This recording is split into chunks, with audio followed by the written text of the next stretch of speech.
ماں باپ کے ساتھ تمہارا سلوک ایسی کہانی ہے جو لکھتے تم ہو لیکن تمہاری اولاد تمہیں پڑھ کر سناتی ہے۔ بہت سی غلطیاں ہوئی ہیں زندگی میں، لیکن جو غلطیاں لوگوں کو پہچاننے میں ہوئی ہیں اس کا نقصان سب سے زیادہ ہوا ہے۔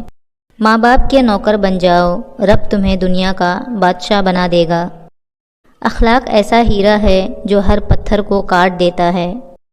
مرد آنکھیں نیچی نہیں کرنا چاہتا، عورت پردہ کو جہالت سمجھتی ہے، مگر دونوں کو احترام اور عزت کی تلاش ہے۔ جو لوگ دوسروں کا جینا حرام کرتے ہیں ان کا مرنا آسان نہیں ہوتا۔ آدھی زندگی گزار دی ہم نے پڑھتے پڑھتے، اور سیکھا کیا؟ ایک دوسرے کو نیچا دکھانا۔ اللہ پاک ایسی کامیابی دے جس کے بعد کوئی ناکامی نہ رہے۔ زندگی میں ایک ایسا وقت بھی آتا ہے جب انسان ہر شے کی حقیقت سے واقف ہو جاتا ہے۔ تب کچھ لوگ دل میں جگہ بنا لیتے ہیں اور کچھ ہمیشہ کے لیے دل سے اتر جاتے ہیں۔ اللہ کریں آپ کے آنگن میں آپ کے ماں باپ کے قدموں کی چہل پہل ہمیشہ رہے۔ ہر چیز قسمت سے ہی نہیں ملتی، کچھ چیزیں دعاؤں سے بھی ملا کرتی ہیں۔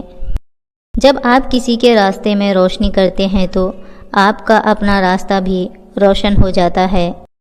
مجھے لوگوں کو پڑھنا نہیں آتا، لیکن ان پر اعتبار کر کے سبق ضرور مل جاتا ہے۔ حضرت ابو بکر صدیق رضی اللہ تعالی عنہ نے فرمایا، ہر چیز کا ثواب کا اندازہ ہے، مگر صبر کے ثواب کا کوئی اندازہ نہیں۔ اگر کسی گھر کے بچے آپ کی عزت نہیں کرتے تو سمجھ جائیں اس گھر کے بڑے آپ کی غیر موجودگی میں آپ کو اچھے الفاظ سے یاد نہیں کرتے۔ لوگوں سے توقع مایوس کرتی ہے اور رب سے امید حوصلہ دیتی ہے۔ نہ صورت بری نہ سیرت بری، برا وہ جس کی نیت بری۔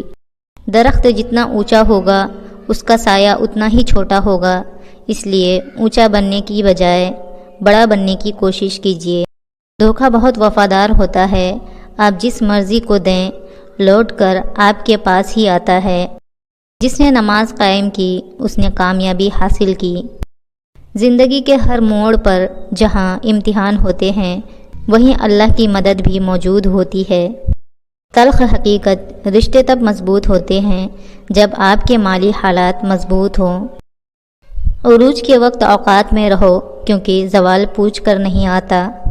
کسی پر زیادہ ناراض ہونے سے بہتر ہے اپنی زندگی میں اس کی اہمیت کم کر دیں۔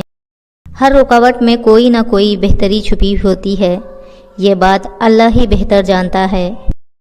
اچھی سوچ اور اچھی نیت والوں کو سکون ڈھونڈنا نہیں پڑتا، ان کے دل ہمیشہ نکھری ہوئی صبح کی طرح اجلے اور پرسکون رہتے ہیں۔ جب آپ بند دروازوں پہ راضی رہنا سیکھ لیتے ہیں تب اللہ آپ کے لیے معجزوں کے دروازے کھولتا ہے۔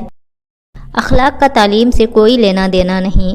میں نے ان پڑھ لوگوں کو انتہائی باتمیز اور تعلیم یافتہ لوگوں کو انتہائی بدتمیز دیکھا ہے۔